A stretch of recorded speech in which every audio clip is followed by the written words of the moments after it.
차가운 바람과 공기로 가득한 11월입니다. 차가운 바람이 우리의 발걸음을 재촉하겠지만 누구보다도 마음속 여유를 가지시기 바랍니다.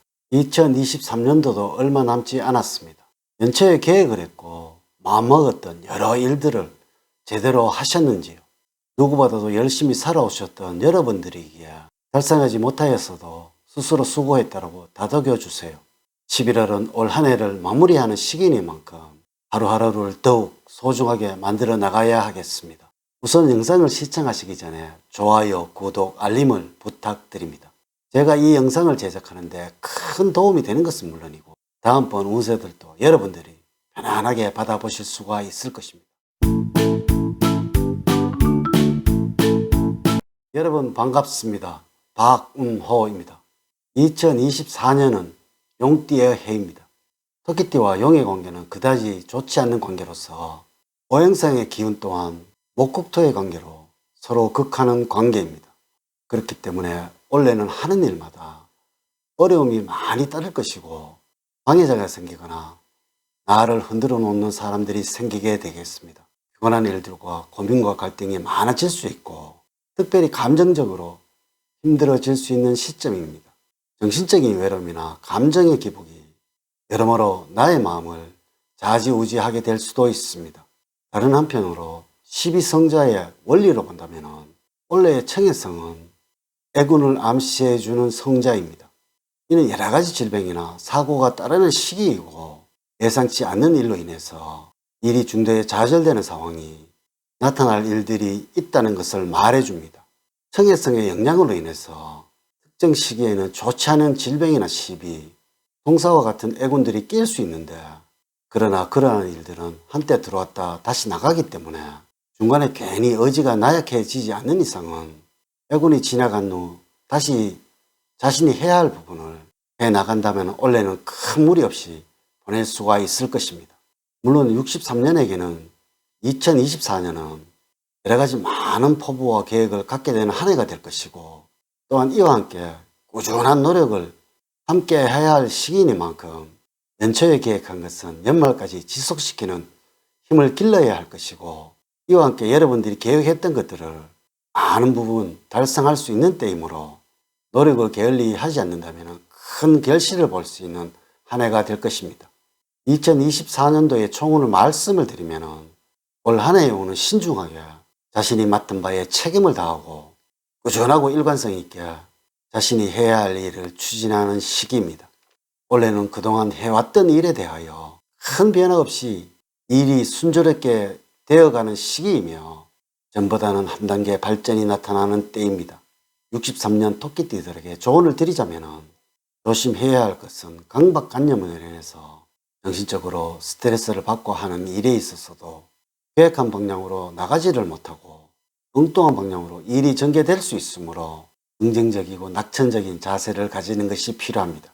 주변 사람들을 지나치게 의식하게 되어서 행동이 부자연스러울 수 있으며 아울러 친한 사람들에게는 자신의 생각을 강요를 하거나 다소 강압적인 태도를 드러낼 수 있으므로 융통성이 있는 자세로 상대방의 입장을 충분히 이해를 하고 소통한 자세가 문제를 일으키지 않을 것입니다. 올 한 해 여러분들에게 행운을 가져다 주는 것은 화합의 기운을 보여주는 것입니다. 나와 다른 생각을 가진 사람들에게 강요하는 어투나 일방적인 말투를 보이지 말고 조화를 이루어야 합니다.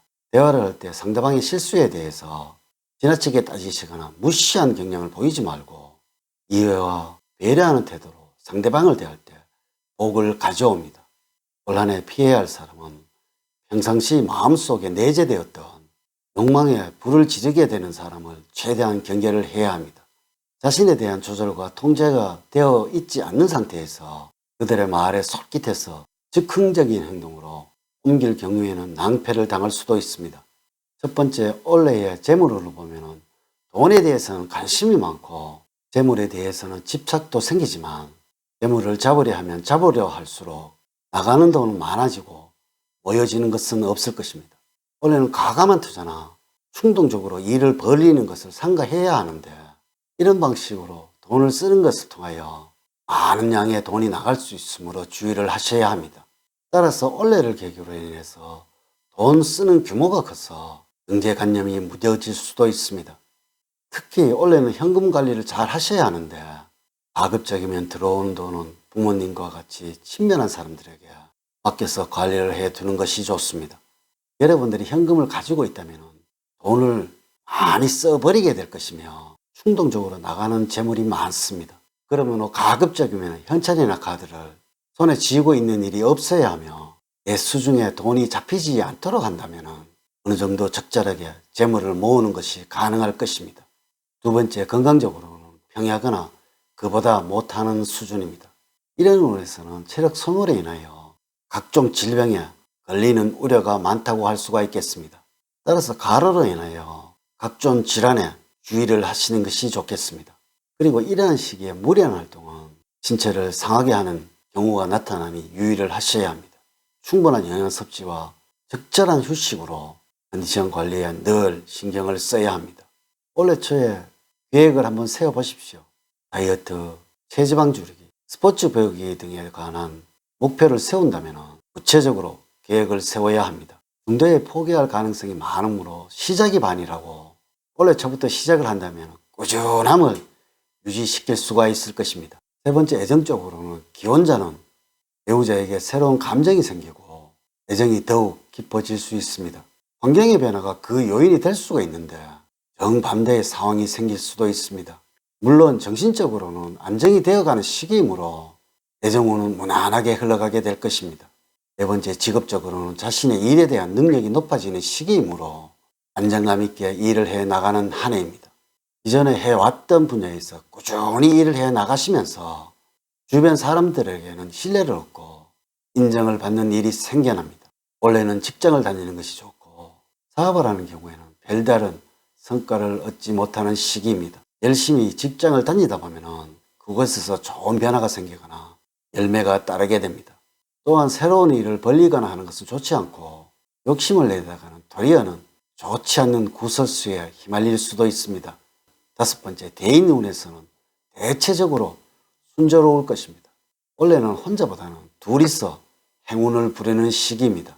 또한 친구나 동료와 뭔가를 시작을 한다거나 계획을 한다면 좋은 일이 생길 것입니다. 취미생활이나 비즈니스 모두 큰 성과를 가져올 것입니다. 새로운 동호회 등에 가입을 하신다면 새로운 만남도 기대할 수 있으니 그 기회를 잘 살리시기 바랍니다. 가족 관계에 있어서는 개인적인 문제로 인해서 가족들과 함께 언언을 하고 머리를 맞대는 운입니다. 만약에 도움을 입었다면 크고 작음을 떠나서 보답하는 자세가 필요합니다. 이렇게 제가 63년생 61세가 되는 토끼띠들의 2024년도 신년 운세를 말씀을 드렸습니다. 사주팔자를 전반적으로 자세하게 분석하지 않고 전체를 설명을 드렸기에 모든 63년생들에게 동일하게 적용이 되지 않는다는 것을 말씀을 드리면서 여러분들의 이해를 구합니다. 이제 이야기를 마치도록 하겠습니다. 저는 늘 여러분들 가정에 사랑과 행복이 넘치는 삶을 만들어 드리도록 노력을 하겠습니다. 오늘 긴 시간 시청해 주셔서 감사드립니다. 감사합니다.